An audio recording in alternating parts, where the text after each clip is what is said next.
नमस्कार दोस्त, आज के लेक्चर में हम लोग समझने वाले हैं तत्वों का इलेक्ट्रॉनिक विन्यास करना। यदि आपको इलेक्ट्रॉनिक विन्यास नहीं आता है करना तो आप इस वीडियो को शुरुआत से लेकर के एंड तक जरूर देखें, स्किप ना करें। आपको मेरा प्रॉमिस है इलेक्ट्रॉनिक विन्यास करना सीख जाएंगे। तो चलें स्टार्ट करते हैं। और आज का वीडियो बहुत इंपॉर्टेंट होने वाला है और इसकी ज़रूरत, इलेक्ट्रॉनिक विन्यास की ज़रूरत क्यों पड़ी इसका भी कारण समझेंगे। इलेक्ट्रॉनिक विन्यास करने की हमें ज़रूरत क्यों पड़ी, तो देखिए चलते हैं। तो इलेक्ट्रॉनिक विन्यास करने का जो है मेथड है, ये न्यू मेथड है, आधुनिक तरीका है। इसमें पहले देखिए यहाँ पर यस लिखेंगे, फिर यस लिखेंगे और यहाँ पर पी, फिर यस और ये पी, फिर यहाँ पर लिख देंगे डी, फिर लिखेंगे यस पी डी यप, फिर यस पी डी यप। और यहाँ पर भी लगभग दूरियाँ समान रहनी चाहिए, सभी के बीच की जो दूरी है लगभग में समान रहे। Yes P D yup, yes P D yup. और आप लोग अपनी कॉपी बनाएंगे तो कॉपी में जो लाइनें होती हैं लगभग में एक या दो लाइनें छोड़ करके बनाइए, जिससे आपका बहुत बेटर तरीके से बन जाएगा।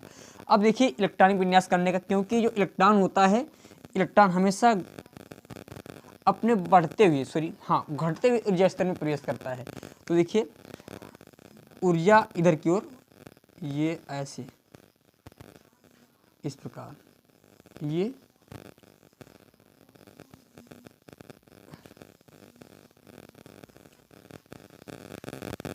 जो कर दें, ठीक है, ये डी थोड़ा बड़ा कर दें जिससे आपका बेटर लगने लगे। और देखते हैं, इसको बिल्कुल तिरछी लाइन खींचेंगे और आप लोग पटरी की सहायता से खींचें। थोड़ा मैं इसको यहाँ पर ले देता हूँ जिससे आपको समझ में आ सके। चलो ठीक है। और इधर ऐसे, फिर ऐसे, फिर ऐसे, बस इस तरीके का आपको टेबल बना के तैयार करनी है। फिर यही टेबल आपको इलेक्ट्रॉनिक विन्यास करना सिखाएगी। यही टेबल आपको कैसे सिखाती है, बस कुछ चीज़ आपको और याद रखनी पड़ेंगी। बस इतनी चीज़ और याद रखिए। किसी भी परमाणु में देखें, इसको बनाने से पहले ये कोई परमाणु है, परमाणु में 4 उपकोष होते हैं। एक यस होता है, फिर होता है पी, फिर होता है डी, फिर होता है यस। बस ये 4 उपकोष होते हैं। किसी भी परमाणु में 4 उपकोष होते हैं और जिसमें यस उपकोष में 2 इलेक्ट्रॉन रहते हैं। यस में 2, पी में 6 इलेक्ट्रॉन रहते हैं, डी में 10 रहते हैं और एफ में 14 रहते हैं। बस इतना आपको याद रखना है। मैं यहाँ पर इसको लिखता हूँ। यस कक्षक में कितने रहेंगे, यहाँ पर यस कक्षक में 2 इलेक्ट्रॉन, पी में 6 इलेक्ट्रॉन, डी में 10 इलेक्ट्रॉन और एफ में 14 इलेक्ट्रॉन। इतने इलेक्ट्रॉन रहते हैं। अब देखें, इन सभी को मैं क्रम से ले लेता हूँ। इधर से एरो की दिशा में चलेंगे। एरो हमारा इधर आ रहा है तो हम लोग भी इधर की ओर आएंगे। तो देखिए यहाँ से पहले एरो से स्टार्ट करें।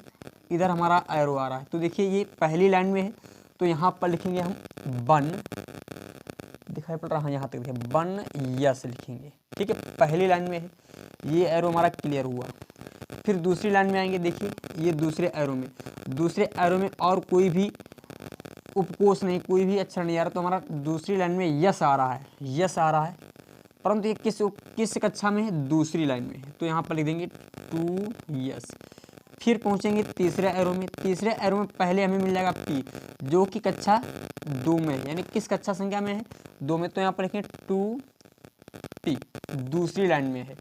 फिर देखेंगे यस हमारा किस लाइन में, तीसरी लाइन में है। तो अब देखिए जब एक जैसी यहाँ पर जो ये लाइन कक्षा संख्या यानी कक्षाओं का क्रमांक, ये कक्षाएं हैं, ये हमारी 1 2 3 4 5 6 22 कक्षाएं हैं। अब यहाँ पर कक्षाएं की संख्या एक जैसी हो, यहाँ पर समान कक्षाएं हो, तो वहाँ पर हम कामा नहीं लगाएंगे, कामा बाद में लगाएंगे जब एक जैसी कक्षाएं फेस होती हैं उसके पश्चात। अब देखिए यहाँ पर आएगा 3 यस, क्योंकि तीसरी लाइन में हमारा यस है, तो अब लगाएंगे कामा, फिर लिखेंगे 3 यस।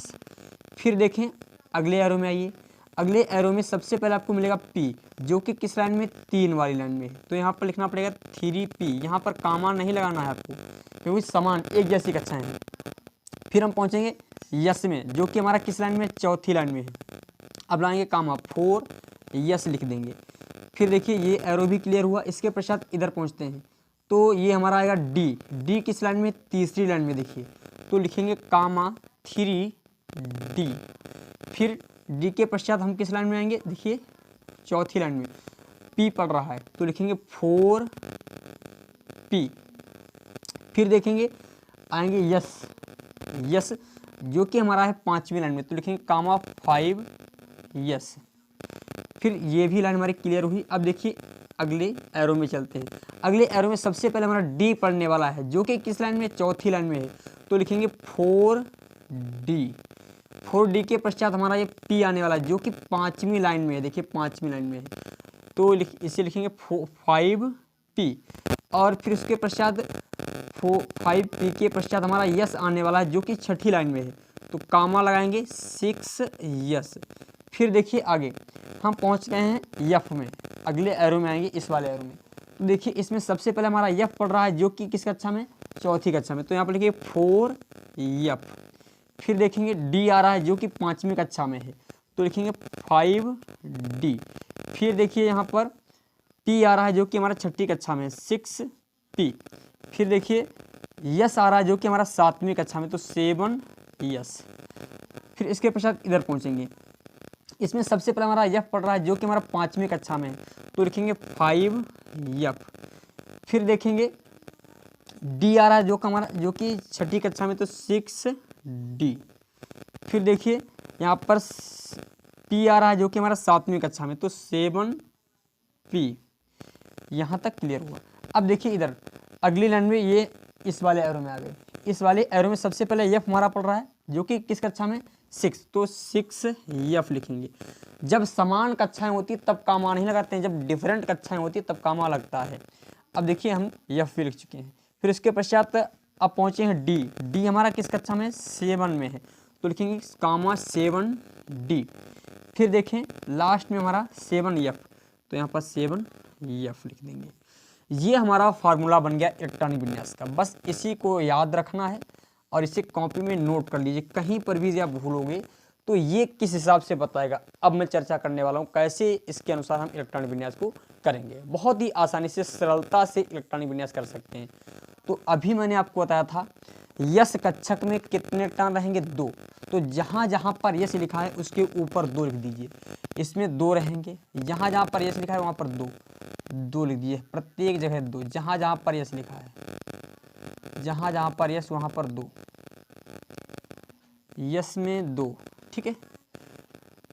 यस 1 2 3 4 5 6 7, ठीक है। अब देखिए फिर पी में लिखेंगे 6। जहाँ जहाँ पर पी है वहाँ पर 6 लिख दीजिए। 6 6 6 6, यहाँ पर भी 6 और यहाँ पर भी 6, बस। फिर उसके पश्चात डी, जहाँ जहाँ पर डी वहाँ पर 10 लिखिए।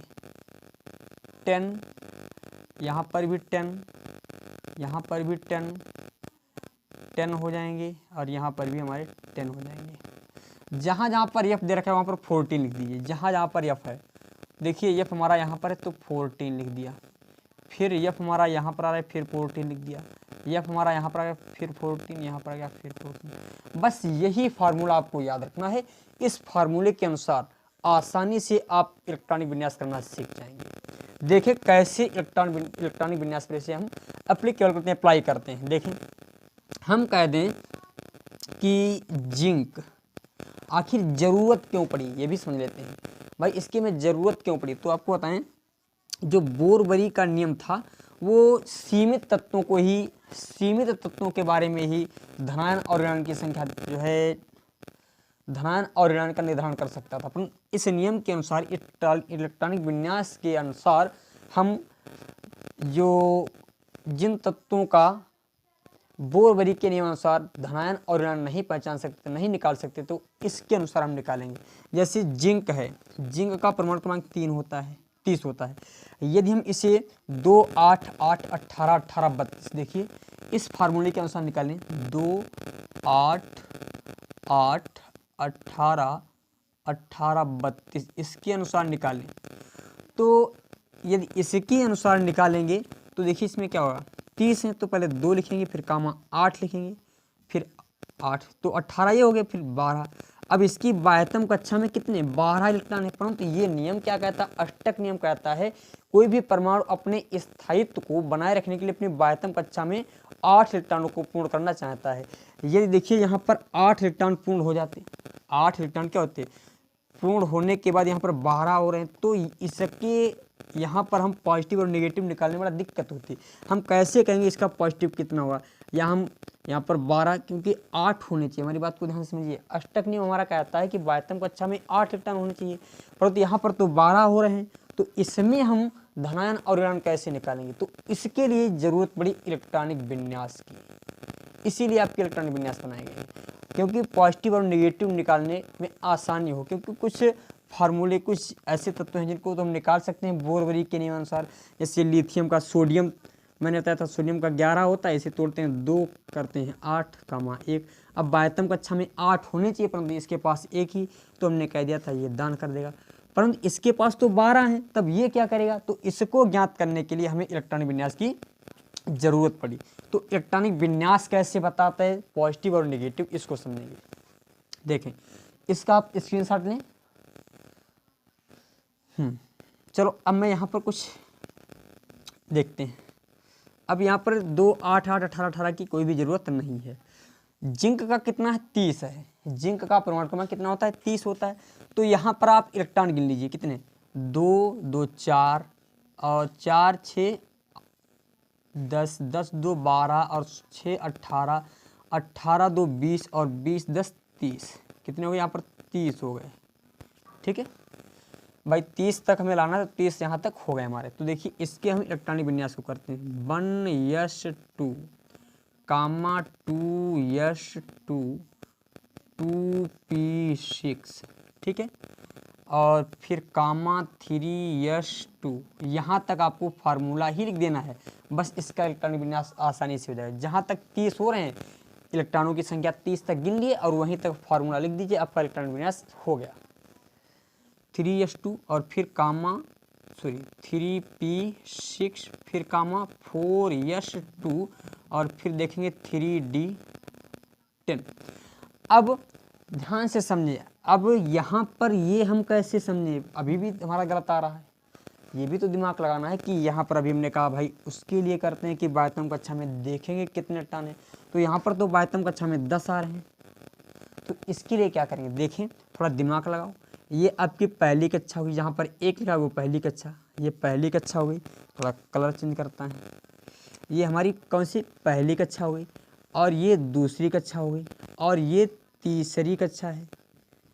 जहाँ पर 3 लिखा है, ये देखो ये 3 लिखा है तो तीसरी, जहाँ पर 2 लिखा है वो दूसरी कक्षा, जहाँ पर 1 लिखा है वो पहली कक्षा। अच्छा यहाँ पर देखिए कितना लिखा है, यहाँ पर लिखा है 3, अर्थात ये भी हमारी तीसरी कक्षा का ही है, कक्षा उपकोष है, तीसरी कक्षा का ही उपकोष है। अब यहाँ पर क्या लिखा है 4, तो ये हमारी बाह्यतम होगी, देखो क्योंकि ये हमारा परमाणु है, परमाणु का नाभिक है, ये हमारा क्या है नाभिक है, नाभिक में न्यूट्रॉन और प्रोटॉन रहते हैं। अब ये हमारी होगी पहली कक्षा, ठीक है, और ये हो गई हमारी दूसरी कक्षा, देखेंगे ध्यान से दूसरी, फिर ये हो गई हमारी तीसरी कक्षा, फिर ये हो गई हमारी चौथी कक्षा। तो सबसे बाहरी कक्षा कौन सी है, हमारी चौथी कक्षा ही है। सबसे बाह्यतम कक्षा कौन सी है, चौथी। तो देखिए यहाँ पर समझें ध्यान से, ये हमारी पहली कक्षा हो गई, और ये दूसरी, और ये तीसरी, और ये चौथी। अब देखिए तीसरी कक्षा में तो 10 इलेक्ट्रॉन कितने हैं, 10 नहीं, यहाँ पर तीसरी कक्षा में देखिए 2 ये हो गए और 6 ये, 2 और 6 8 और 8 10 18, इसमें 18 इलेक्ट्रॉन है तीसरी कक्षा में। भाई देखो तीसरी कक्षा में यहाँ पर भी तीसरी कक्षा, ये भी तीसरी, ये भी तीसरी, तो ये वाले 2 और ये 6 कितने हुए 8 8 10 18। अब दूसरी कक्षा में देखें 2 कामा 6, यानी इसमें तो 8 इलेक्ट्रॉन हो गए। अब पहली कक्षा में केवल 2 इलेक्ट्रॉन हैं, पहली कक्षा में कितने 2। अब ये चौथी कक्षा, इसमें कितने 2 ही इलेक्ट्रॉन हैं। अब हमें मालूम है कोई भी परमाणु, अष्टक नियम हमारा क्या कहता है, अष्टक नियम के अनुसार किसी भी परमाणु के बाह्यतम कक्षा में जब 8 इलेक्ट्रॉन होते हैं तब वह परमाणु स्थायित्व को प्राप्त कर लेता है। और कोई भी परमाणु जो है अपने को स्थायी रखना पसंद करता है, अपने स्थायित्व को बनाए रखना पसंद करता है। तो इसके लिए या तो वो इलेक्ट्रॉन का दान करता है या तो वो इलेक्ट्रॉन को ग्रहण करता है। तो इसकी बाह्यतम कक्षा में कितने इलेक्ट्रॉन हैं? कितने हैं? 4 हैं। सॉरी 2 हैं। इसकी बाह्यतम कक्षा में 2 इलेक्ट्रॉन हैं। देखें थोड़ा अच्छा इसमें चेंजिंग करके थोड़ा मैं इसको इस प्रकार लिख देता हूँ भाई। 3D10 को मैंने पहले लिख दिया और 4s2 को हम बाद में लिख सकते हैं। ये भी हमारा इलेक्ट्रॉनिक विन्यास सही है। इन दोनों पदों को हम इंटरचेंज भी कर सकते हैं। ये भी हमारा सही है, ये भी सही, दोनों हमारे इलेक्ट्रॉनिक विन्यास सही हैं। अब इसमें बाह्यतम कक्षा में 2 इलेक्ट्रॉन हैं। अब एक बात बताओ, इसकी बाह्यतम कक्षा में जब 2 इलेक्ट्रॉन हैं तो इसे आवश्यकता कितनी है? 8 इलेक्ट्रॉन पूर्ण करने के लिए, 8 इलेक्ट्रॉन को पूर्ण करने के लिए आवश्यकता कितने की है? अभी 6 इलेक्ट्रॉनों की आवश्यकता है। क्या इसे कहीं 6 मिलने वाले हैं? इससे 6 इलेक्ट्रॉन कहीं भी मिल नहीं सकते हैं। तो ये क्या करेगा? 2 इलेक्ट्रॉनों को दान कर देगा, 2 इलेक्ट्रॉनों को करेगा दान। जब ये 2 इलेक्ट्रॉनों को दान कर देता तो जिंक पर 2 पॉजिटिव आ जाता है। जिंक पर क्या आता है? 2 पॉजिटिव। कुछ ऐसे तत्व हैं जिन्हें हम बोर-बरी के नियमानुसार नहीं ज्ञात कर सकते इस पर पॉजिटिव और नेगेटिव चार्ज कितना होगा, तो उसके लिए इलेक्ट्रॉनिक विन्यास की जरूरत पड़ती है। समझे? अब देखें यहाँ पर कुछ तत्व और लेते हैं। जैसे हम ले लें एग्जाम्पल के लिए आपको बता देते हैं, कॉपर ले लेते हैं। अच्छा कॉपर ले लेते हैं, इसको मैं करता हूँ रफ। अब आप स्क्रीनशॉट लीजिए इसका, सिर्फ ये फार्मूला लिखा रहेगा और बाकी सब रफ करता हूँ। चलो अब वीडियो को पॉज करके रोक करके आराम से लिखिएगा। देखें ध्यान से।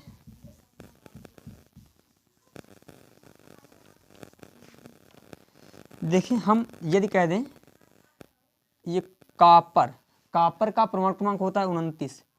यदि हम कह दें इस पर यदि आप बोर-बरी का नियम लगाओगे तो क्या होगा? 2, 8, 8 18 तो हो गए, और 18 में कितने जोड़ दो कि आपके 29 हो जाए? तो 18 में आप 11 जोड़ोगे तभी तो 29 होंगे। परंतु इसकी बाह्यतम कक्षा में तो 11 हो रहे हैं। और अष्टक नियम हमारा कहता है, अष्टक नियम हमारा कह रहा है कि भैया इसकी बाह्यतम कक्षा में केवल 8 इलेक्ट्रॉन होने चाहिए तभी वो स्थायित्व को प्राप्त करेगा। अब यहाँ पर तो 11 हैं, 8 से ज़्यादा हैं, तो ये क्या करेगा? ये स्थायी नहीं हुआ क्या?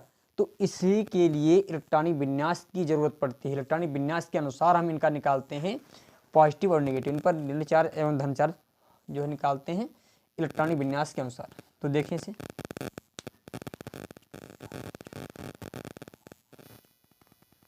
देखिए यहाँ पर तो यहाँ पर 2, यहाँ पर आ रहे हैं हमारे 11। तो इस पर हम कैसे ज्ञात करें पॉजिटिव है नेगेटिव? तो इसके लिए फिर हमें इलेक्ट्रॉनिक विन्यास करने की पड़ेगी आवश्यकता। तो हम इसका भी करते हैं इलेक्ट्रॉनिक विन्यास, और ये अपवाद है, मैं आपको बताने वाला हूँ। देखिए अपवाद कैसे। तो यहाँ पर 29 इलेक्ट्रॉन तक, ये जो फार्मूला है जहाँ तक 29 इलेक्ट्रॉन हो जाए वो टोटल गिन लीजिए। तो देखिए यहाँ तक तो हमारे 30 हुए थे, इसी में से 1 कम कर दें तो इसका इलेक्ट्रॉनिक विन्यास क्या हो जाएगा?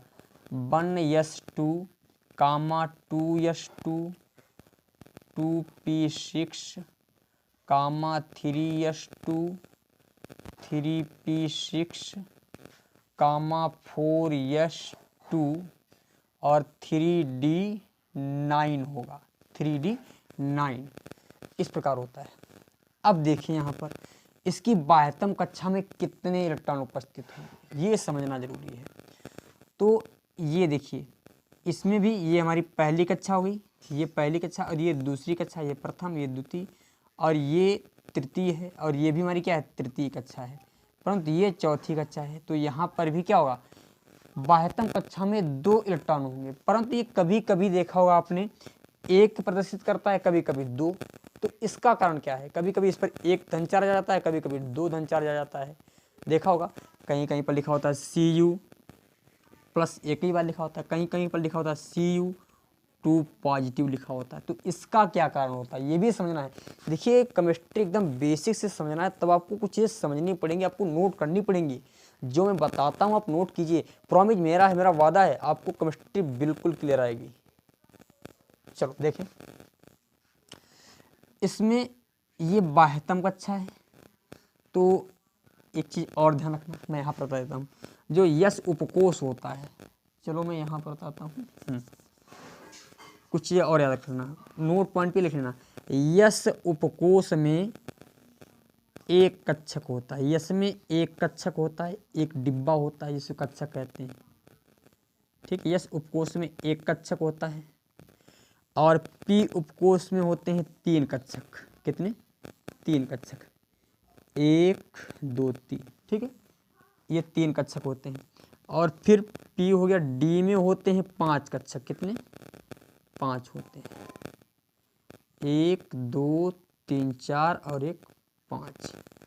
और एफ में होते हैं 7। कितने होते हैं भैया? एफ में आपके कक्षक होते हैं 7, 1 2 3 4 5 6 हो गया और 1 7। ये 7 कक्षक होते हैं। इनको भी आपको ध्यान रखना है, बना लीजिए चाहे तो साइड में। ठीक है, इनको, क्योंकि अब इनकी भी जरूरत पड़ने वाली है, इनसे हम ज्ञात करेंगे। अच्छा, इनकी जरूरत क्यों पड़ती है? क्योंकि कोई भी तत्व परिवर्ती संयोजकता प्रदर्शित करता है तो वो हम इनके अनुसार निकालते हैं। क्यों परिवर्ती संयोजकता प्रदर्शित करता है? भाई कोई भी तत्व जो है परिवर्ती संयोजकता, परिवर्ती मतलब कहीं पर 2 पॉजिटिव आ रहा है। अच्छा, इसको संयोजकता भी कहते हैं, ध्यान रखना। यही जो आपका 2 पॉजिटिव या 2 निगेटिव जो धनायन और ऋणायन होता है, इसी को हम संयोजकता भी कहते हैं। यही आपकी ऑक्सीकरण संख्या भी होती है, वैलेंसी। अब देखें, इसके अनुसार हम निकालेंगे इस पर परिवर्ती क्यों होती है। तो अब देखें, सिर्फ ये बाह्यतम कक्षाओं का हम सिर्फ ये 2 बाह्यतम कक्षाएं लेते हैं। कितनी बाह्यतम कक्षा? 3D9 और 4s2। 3D9 तो पहले इसको हम लिख सकते हैं, 3D9 को पहले लिख दें और 4s2 को बाद में लिख दें, कोई भी दिक्कत वाली बात नहीं, जैसे कि अभी हमने यहाँ पर लिखा था। तो अब देखिए, अभी हमने आपको बताया डी में कितने कक्षक होते हैं? 3 होते हैं। डी में 5 होते हैं। कितने? 5। तो यहाँ पर 5 कक्षक बना दिए, इसको हम बना लेते हैं, 5 कक्षक बना देते हैं। ध्यान से समझिए एक एक पॉइंट को। डी में 5 कक्षक होते हैं तो 5 हम कक्षक बना देते हैं। देखिए, 1 हो गया, 2 हो गया, 3 हो गया, 4 5 हो गए। ठीक है। अच्छा, यस है, यस में हम बना देते हैं कितना?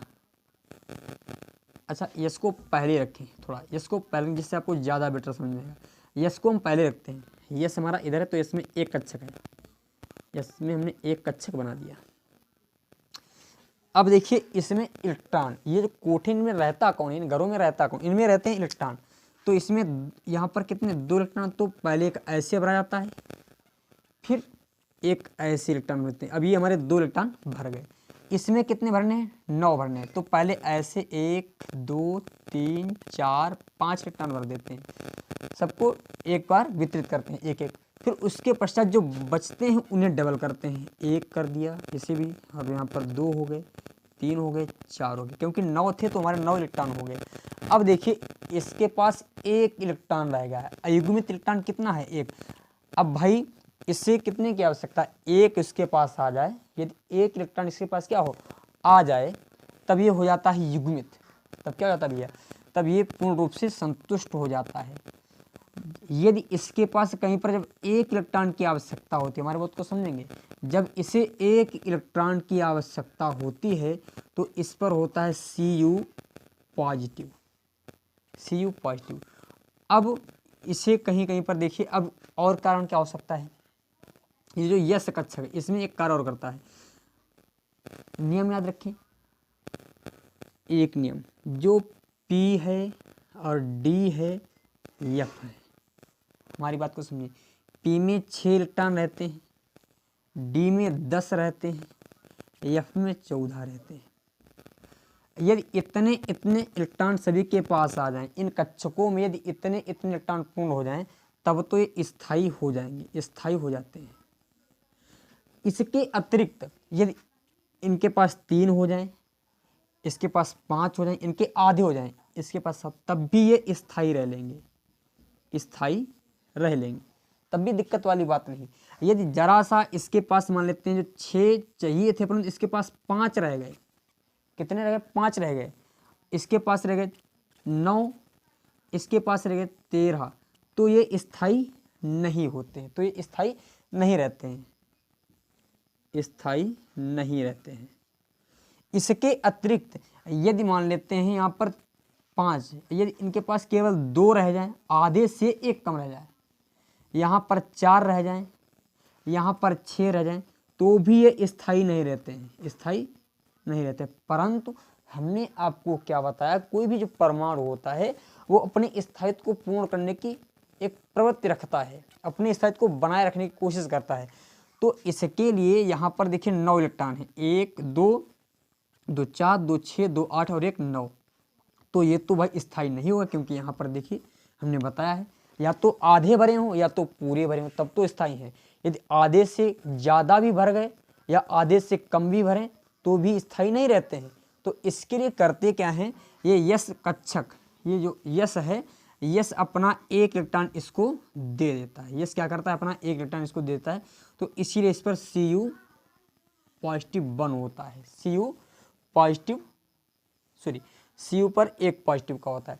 यदि यहाँ पर ना दे तो देखिए बाह्यतम कक्षा केवल हम यही इलेक्ट्रॉन देखते हैं, तो इस पर Cu2 पॉजिटिव भी हो जाता है। समझे, ये कुछ अपवाद हैं, कुछ यहाँ पर थोड़ा बेसिक नॉलेज ले लीजिए, और बाकी कक्षा 12 में आपको विधिवत रूप से थोड़ा मैं कोशिश कर रहा हूँ आपको समझाने की, ठीक है।